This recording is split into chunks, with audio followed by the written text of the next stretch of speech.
안녕하세요. 보고 쓰는 남자 보스남입니다. 오늘은 중국 근현대 미술 이야기 그 8번째 시간입니다. 오늘 소개해드릴 화가는요, 중국뿐만 아니라 한국에서도 이미 유명한 화가입니다. 한국에서도 여러 차례 전시회가 있었고요, 또 성공적으로 잘 마무리가 되었습니다. 그의 소박하지만 대중적인 화풍은 많은 관람객들의 시선을 잡아 끌었던 것 같습니다. 화가의 이름은 제백석입니다. 제백석의 예술 생애를 3가지 키워드로 살펴보려 합니다. 첫 번째 키워드는 독학의 독학입니다. 그는 정식적인 교육이나 미술 교육을 받은 적이 없습니다. 그럼에도 불구하고 스스로 무엇이든 가리지 않고 열심히 배우러 찾아다녔습니다. 그리고 결국 피눈물 나는 노력 끝에 원하는 분야의 고수의 경지에 이른 독학의 끝판왕입니다. 제백석은 1863년 11월 호남성 상담현 백석포향이라는 아름다운 한 작은 마을에서 태어났습니다. 그가 8세쯤 되었을 때 가족들은 그동안 아끼고 절약해 모은 돈으로 책, 종이, 붓 등을 사주면서 제백석을 그의 외조부가 운영하는 사숙으로 보냈습니다. 그는 시간이 날 때마다 틈틈이 그림을 그렸습니다. 하지만 가난한 그의 집안 사정으로 인해 1년도 채 되지 못해서 제백석은 공부를 그만두어야 했습니다. 그리고 목동이 되었죠. 어려운 환경 속에서도 그는 틈만 나면 예전의 책들을 꺼내놓고 처음부터 끝까지 반복해 읽었습니다. 물론 그림 그리는 일도 게을리하지 않았고요. 어린 제백석은 야위고 허약했습니다. 그의 부모는 그에게 농사보다는 목공 기술을 배우도록 했습니다. 낮에는 목공 일을 했고 저녁에 귀가에서는 그림 그리는 연습을 했습니다. 어느 날 제백석은 계자원 화보라는 화집을 우연히 접하게 되었고 그 후 반년간의 노력 끝에 3권의 책을 모두 베껴냈습니다. 그 후로도 몇 년 동안 그는 계속해서 되풀이해 화집을 그렸습니다.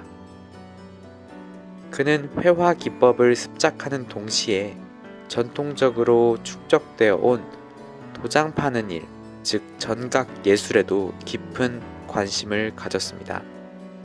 제백석은 집 근처의 큰 산에 올라 돌 무더기를 집으로 가지고 왔습니다. 그는 그 돌들을 갈고 새기고 또 갈고 새겼습니다. 쇠방망이를 갈아 바늘을 만든다는 신념으로 전각 예술에 매진했습니다. 그리고 마침내 자신만의 강렬한 대비나 독특한 화풍을 발견하며 그 일대의 전각 명인이 되었습니다. 두 번째 키워드는 대중성입니다.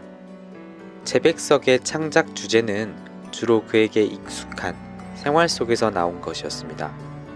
또 늘 서민들과 밀접한 관련이 있고 심지어는 일상적인 생산 도구마저 작품의 소재가 되었습니다. 제백석의 그림들은 늘 세속적이고 생동감 넘치며 경쾌한 분위기가 넘쳐났습니다. 노동생활에 대한 사랑과 믿음으로 가득 차 있었죠. 제백석 만년의 작품에서는 어릴 적 자기 손으로 다루었던 것과 눈으로 직접 본 것들이 많이 등장합니다. 제백석은 또 배추 그리기를 좋아한 만큼 배추를 야채 중에 왕으로 생각했습니다. 세밀한 관찰을 통해 배추의 크고 통통한 하얀 속살과 푸른 잎의 특성을 강조했습니다. 제백석은 배추를 잘 그릴 수 있는 비법에 대해서 소순기, 즉 자풀이나 야채 등에서 나오는 기운을 들어 설명합니다.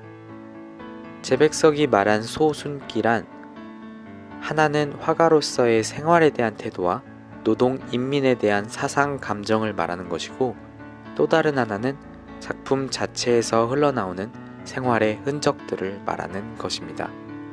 이는 억지로 꾸며서는 진정한 작품을 완성할 수 없다는 것을 뜻합니다. 소순기란 바로 농민들에게서 배어나오는 향토끼이기도 하며 그의 소박하고 성실한 노동 인민의 본색을 그대로 보여준 것입니다.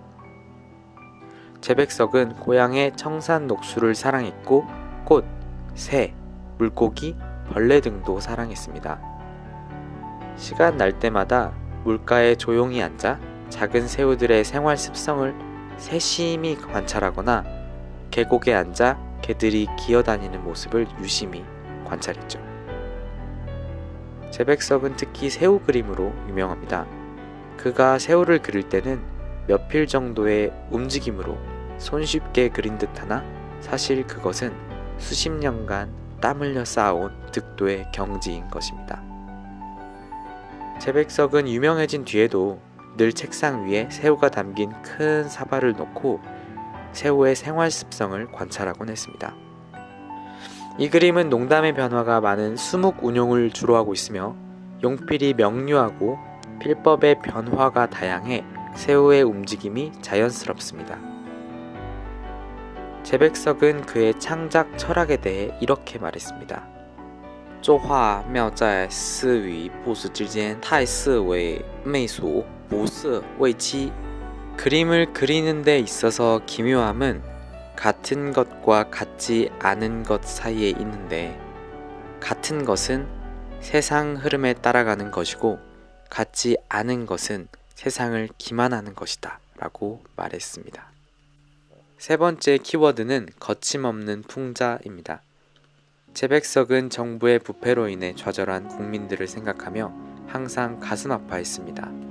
그리고 인민들을 괴롭히고 힘들게 하는 부패 세력들을 우스꽝스럽게 묘사해 그들을 위로했죠.